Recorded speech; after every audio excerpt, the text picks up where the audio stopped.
Hi everybody, welcome to my channel, Life, Law, Bin.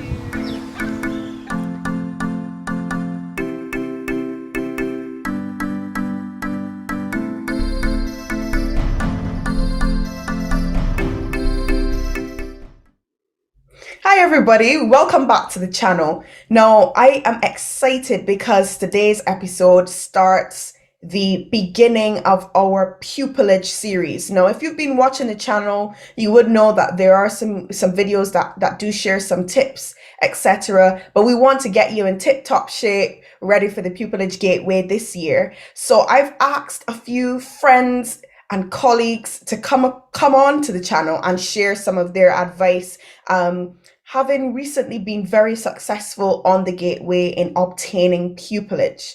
Now, who do I have with me today? I have Roseanna Cawthray-Stern, okay? We served on the AGIS, so the Association of Grazing Students Committee, together last year, and she was the University of Law London representative. I also always like to share a fun fact. Her fun fact is that at one point she had 67 tortoises at home. And I teased her just now. I said to her, they're cat ladies. She's a tortoise lady. Welcome, Rosanna. Thanks for coming.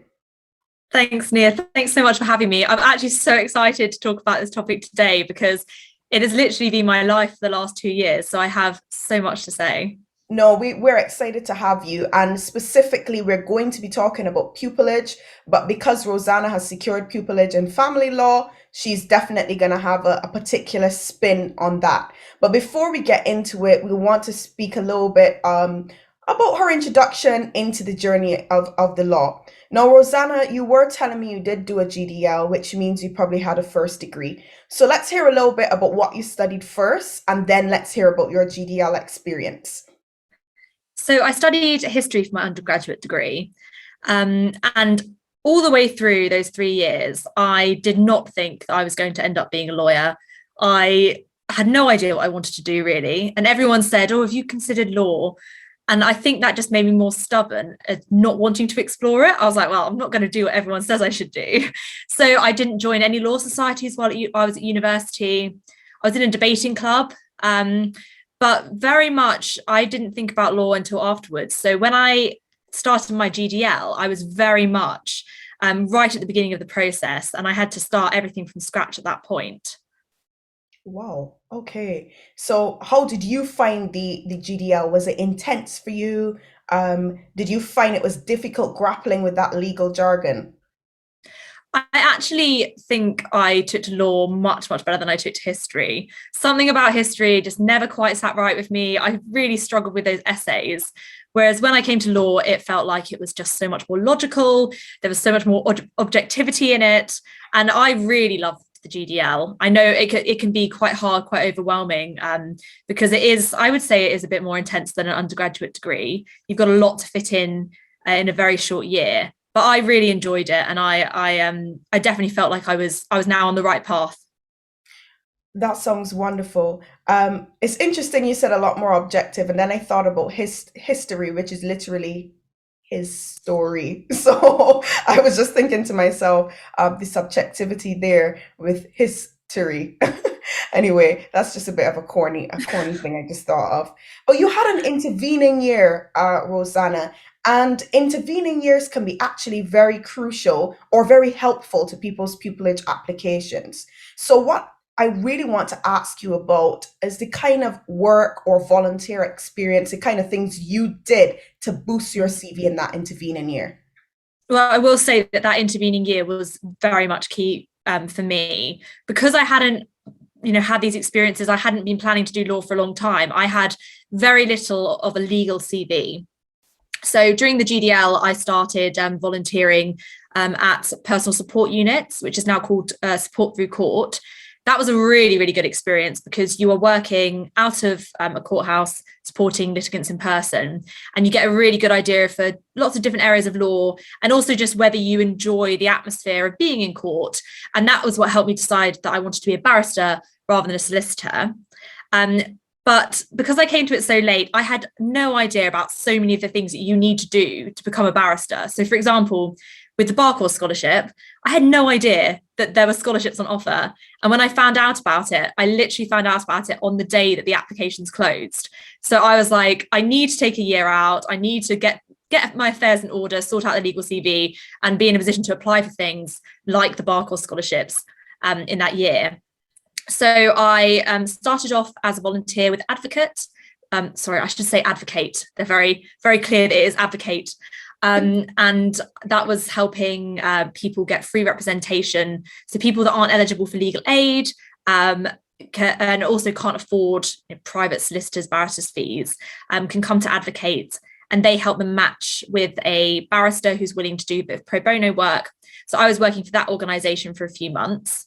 And then I went on to become a paralegal at a family law firm which specialised in legal aid work. So it was predominantly public children work. And that was extremely valuable because you find that if you're at a firm that is a legal aid firm, maybe a bit strapped for resources, you get given a lot of responsibility.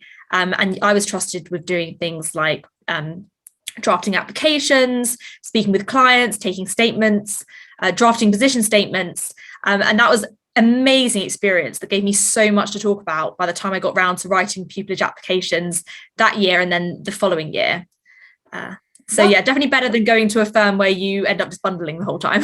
No, that's excellent. And I think law students or persons who are thinking about applying for pupillage or even any other applications really and truly should listen to what's the key here. And it seems as though it's about what you're actually doing at that job. So there are certain paralegal roles where some persons may be more so photocopying and ensuring the bundle is in order. And while that is all very necessary and crucial, your experience of drafting applications and really getting down to the nitty gritty of it gives you a lot more tangible experience and things that you can write about and reflect about as to defend that proposition of why you want to become a barrister. No, exactly. Yeah. So I would just say, though, that I know that I was in a very lucky position because those types of firms that will give you that kind of experience, they don't tend to pay as well. And I do recognise that some people, it will be a case of I need to afford to live in, say, London, and I need to pay for my course. And sometimes it's just not possible to do that kind of work. But I would say that if you have those options available, go for it because, be careful about what you're spending your time on because you can get really good experience out there, but you can also get bad experience. It is true. It is true. And I think that's why I highlighted it because I think sometimes we think, okay, I needed to have a bit of experience. Let me have my checklist. First on my list is paralegal. Tick. Not really a tick because it depends on what you're doing and what kind of sets you're applying to, and if there's anything you can transfer from that role. So I think that's really key. Now, I noticed you said you used all this experience to write your applications. And I feel like it leads neatly into, well, what should people do in the period before the pupillage gateway opens to basically place themselves in that best possible position to apply for pupillage? So you really need to look at your CV and figure out where you stand and what gaps there might be. A lot of it, I would say, is the very first sort of round when they're first looking at your application forms is they're basically doing a tick box exercise. Have they done the mini pupillages? Have they got the muting experience? Have they maybe written an essay or done pro bono work? And so you want to make sure that you have something in each of those categories. And that's the kind of thing you can't put together at the last minute. You need to be thinking about that quite a long time in advance and be building it up over the year. So definitely is something that you want to be thinking about when you first start your bar course, because applications aren't until January. You've got 3 or 4 months to really boost your CV, and you want to hit the ground running. So you want to be thinking about those gaps and what you can be doing to improve your CV as early as possible. That's excellent. Now, Rosanna, this literally just came to mind. How did you know family law was the set or the thing you wanted to pursue? Well, I knew that I wanted to do something that was very client facing. And I know it sounds a bit cliched, but it really is the human element. And I think it's cliched because for so many people that want to go into family law, it's actually the truth. But I knew that the work that I enjoyed most when I was volunteering at PSU was the stuff that was family matters. So I was helping on private children applications and non-molestation order applications. And these types of cases, family law cases, matter so much to the people whose cases they are, because it's their lives, it's their children. And I think, being able to help someone with that, you feel like you're in an incredibly privileged position, being able to make a difference to someone when they are potentially at their lowest point. And I think the work makes me happy. I feel a great sense of purpose doing it. And I also just find it interesting, just, the legal questions that come up in family matters. It's always interested me more than things like contracts or, that kind of commercial work. I understand. So we've spoken about your intervening period. Let's now move to the bar course and a quick overview of that experience for us. The bar course year was intense, and we've spoken about this before because we did the podcast for ages. Yep. So I suppose if people want to hear more about the bar course, they can check that out. And where would they find that? They would find that on the Raising the Bar podcast. Remember, that has definitely been released. So literally, if they open that podcast, they'll see it. It's definitely not too far down because that was released quite recently. So, okay. and Rosanna's plugging that for both of us because we advised on the bar course for that one. Absolutely. But yeah, it was an incredibly intense year. For me, very much, I felt that was going to be my year. I had a real shot getting pupillage. I had applied during my intervening year. I got 2 first rounds, 1 second round, which turned into a reserve position. So I knew that I was on the way there. And if I could just pull some things together. So for me, it was mooting. That was something that I hadn't done much of. So I focused a lot in those first few months of the bar course on doing lots of mooting. But just making sure I was in a really good position when it came to making those applications. It was an incredibly intense year. And I think it is for everyone that's doing the bar course and making pupillage applications at the same time. But I'm here on the other side, survived it. So all is well. You made it. When we see our colleagues getting through or being successful, it definitely tells us that there is some hope. Some hope and some luck that some of us or the rest of us will definitely make it. Now, you spoke about mooting. Were there any other extracurricular activities, whether legal or non-legal, that you figured helped with your pupillage applications? I think definitely the pro bono work and the paralegaling work that I did. I talked about that extensively in my applications, particularly in questions like, tell us about a time when you dealt with a difficult client. I had those examples coming out of my ears. And then I was on the AGES committee, the Association for Graduate Students. So I was working on projects through that. But mostly I was just trying to keep my head down and do well on the course during that year. Fantastic. Now the bit where people are probably getting their notepads and getting ready to write vigorously, okay? We're going to turn now to the advice section for students applying for pupillage. Now, how should applicants determine which chambers are most suitable for them, or really and truly where they have a real prospect of succeeding? Like most of the advice I'm going to give in this talk, it is start early. So Gateway doesn't open till the end of, the questions aren't published till the end of November, but you can figure out from previous years or just by doing Google searches what chambers are out there. And I would suggest creating an Excel spreadsheet and listing down all of the chambers that do the area of law that you're interested in, so family in this case. And then you need to think about where they are. If the chambers is on the Northeastern Circuit and you have no connection to that area and you don't want to move to the Northeast, then you really shouldn't be applying there because that's just a waste of your time. And you want to be looking at the barristers who have been called in the last 5 years or so on the Chamber's websites and figuring out if their background, if their CV is similar to yours. I would say a note of caution here. Don't forget that these websites, chambers are trying to basically sell their barristers to solicitors. So this is them in the best possible light. You are just seeing their successes, their achievements, and not all of the work that went into that and the setbacks they might have had and the disappointments. So try not to be overwhelmed when you look at these people and you just think, oh my gosh, it's just scholarship after scholarship and my CV doesn't look anything like that. So many of these places, you don't need a first in order to be considered by them properly. And you don't need to have all of these scholarships. It's nice, but there's so many other things that can make you really valuable as a barrister, so many other skills and qualities you might have. So don't be overwhelmed when looking at Chambers websites. So yeah, get the spreadsheet together. And I would say, don't rule yourself out of the running for anything. You may look at a website and think, oh, they're never going to look at me in a million years. Everyone's got a first and has done the BCL. Well, I had second round interviews at places where I thought that would be the case, and I don't have a first and I've not done the BCL.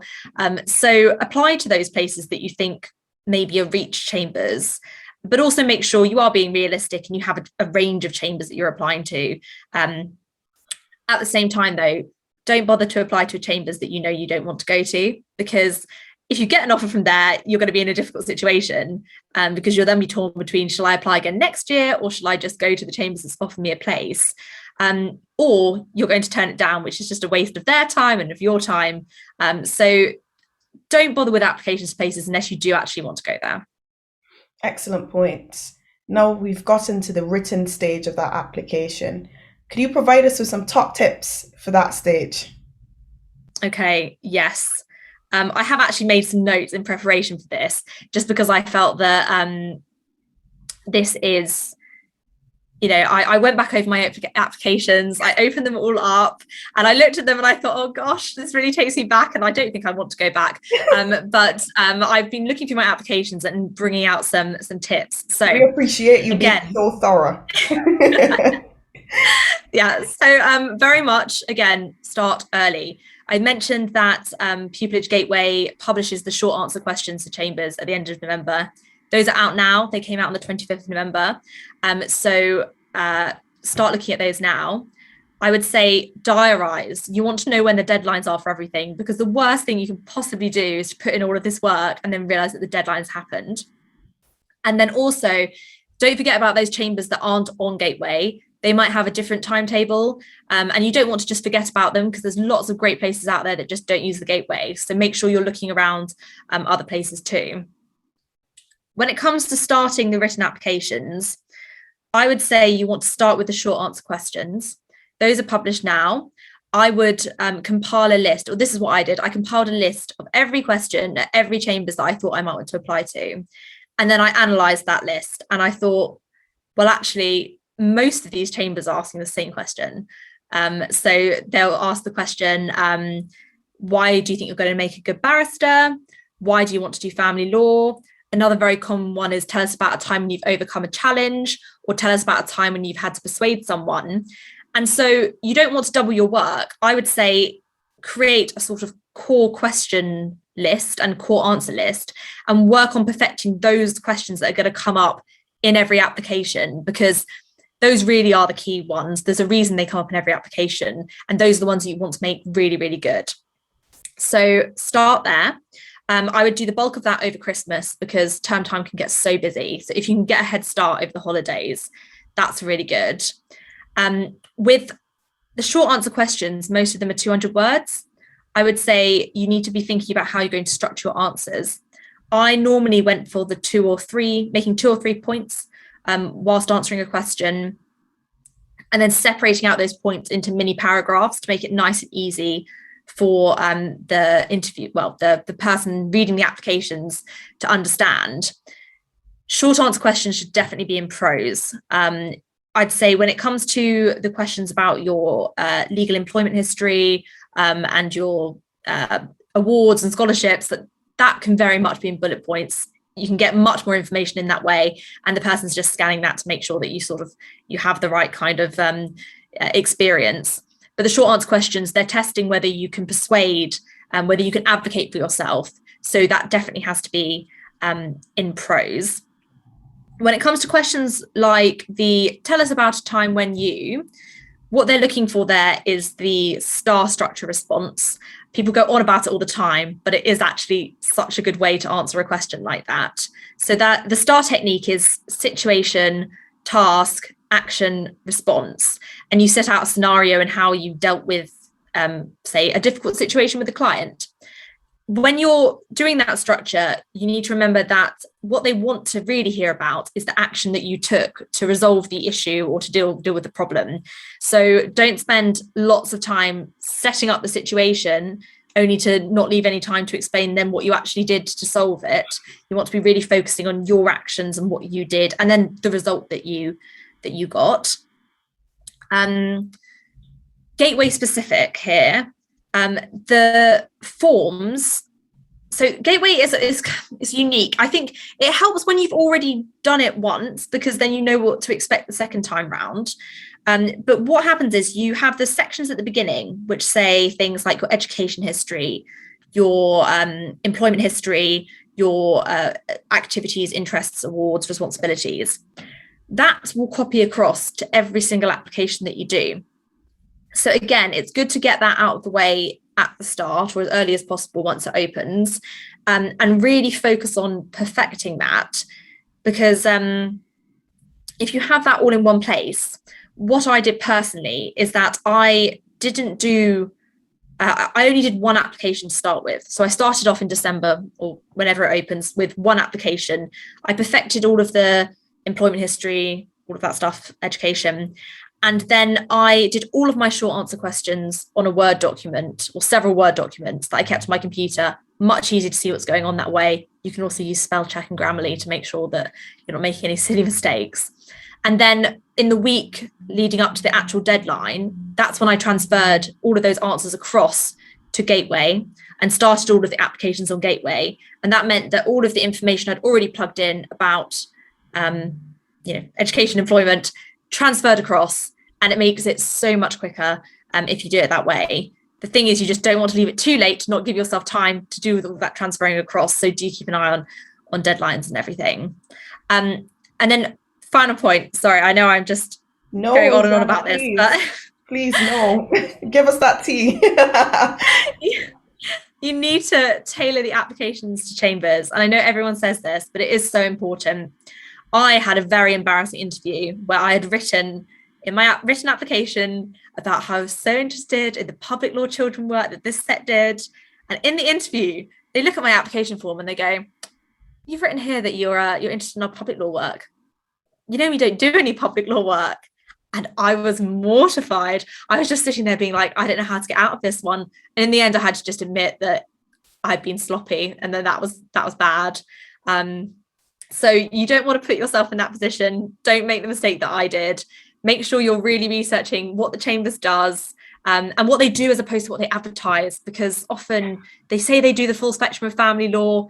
Realistically, they do matrimonial finance. So, make sure you know what they do and make sure you're actually answering the question specific to that Chambers. Rosanna, that's interesting, because obviously most of us are supposed to be doing mini pupillages, but it's impossible to do a mini pupillage at every possible set that you're going to apply for pupillage to.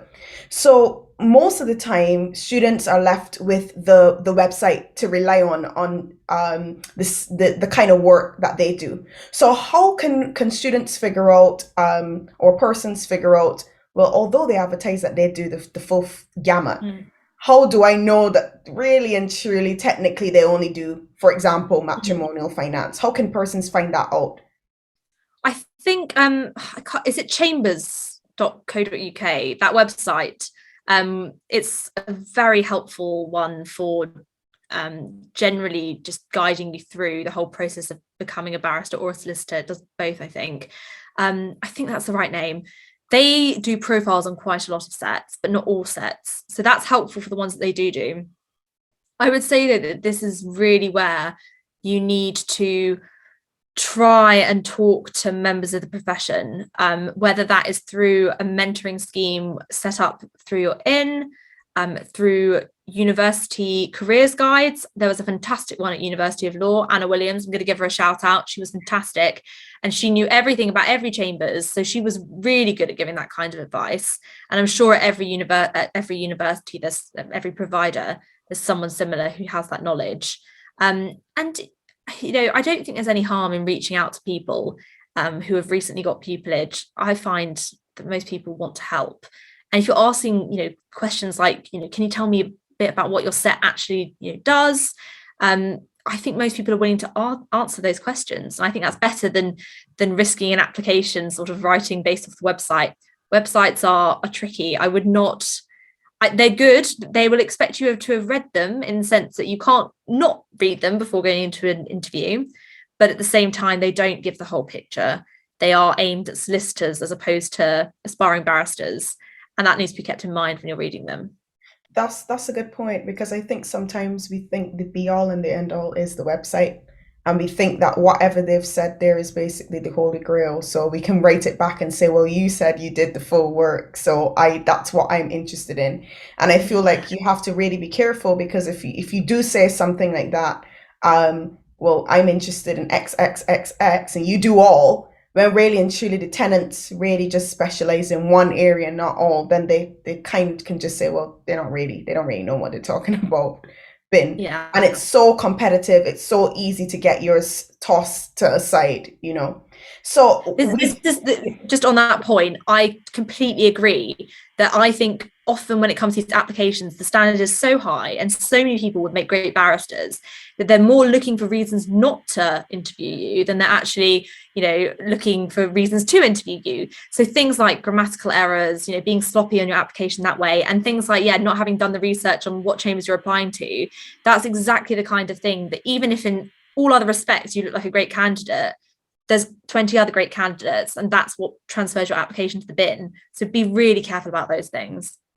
Excellent point. Now, you just listed a list. You just provided us with a list of top tips. What is the most important thing that you'd say about that written stage? I would definitely just say check it again, and leave time to check it at the end. If you've put in hours and hours of work into an application, the last thing you want is for it to be rejected because you've made a silly grammatical error, or because you haven't left enough time to put it on Gateway before submitting it. Something I would say about Gateway is that it crashes pretty much every year. You do not want to be submitting your applications up to the deadline, which is normally 11 a.m. on something like the 7th, 8th, 9th of February. I always submitted my applications the evening before, never had a problem with the website. It was always fine. And I went to bed happy in the knowledge that all my applications were in and I didn't have to worry about the actual deadline the following day. I've had lots of friends who have experienced trying to get it in last minute. The website's crashed. They normally then extend it a little bit, but I mean, in the past, they've announced it on Twitter and not everyone's seen the Twitter post, and it's just better to do it early, get it in, and have a good night's sleep. That definitely sounds like the wiser option, the wise option to do. How can students make themselves memorable during that paper SIF? So I don't know whether everyone will agree with me on this point, but I do think that the interest section is really where you should be like showing your personality and and showing what it is that outside of work that you want to talk about, that you're interested in. I think sometimes people make the mistake of being overly formal on these applications, and in something like the interest and activities section, putting in things that they think barristers want to hear. So I spend all my weekends reading the law reports and going to Saturday court, when actually what they want to know is, do you love musicals? Do you enjoy baking? Have you got some weird hobby like clowning or something? In that section, I wrote about my interest in choir. I've done lots of choral stuff over the years, and in pretty much every interview I was asked about that, because chances are if you've got an interest that's like fairly common, someone will share that. So then that's something that they can pick up and ask you about. They often do that to, right at the beginning of the interview to make you feel at ease. So it really helps to put something like that down. And I put down as well that I knew all of the lyrics to Hamilton, and that came up so often in my interviews. I thought that they'd read it and they'd go, and then they would just move on. No. In one of my interviews, they literally said, okay, I see here you know all the words to Hamilton. All right, then, go. And I sat there. I was like, oh no, I don't know what to do, because if you know Hamilton, the first line the language is not appropriate for an interview situation. So I had to stutter, and it was a bit of a mess. So again, as well, there's another thing: don't put anything in your application that you're not prepared to back up, because I could have done it, but it would have probably been embarrassing for everyone in that room. So yeah. But it's the kind of thing they like. They want to see that they show that you're a well-rounded individual, and that when you're stuck on a train with them on the court up to Nottingham or something, that you'll have things to talk about other than law. Yeah, of course.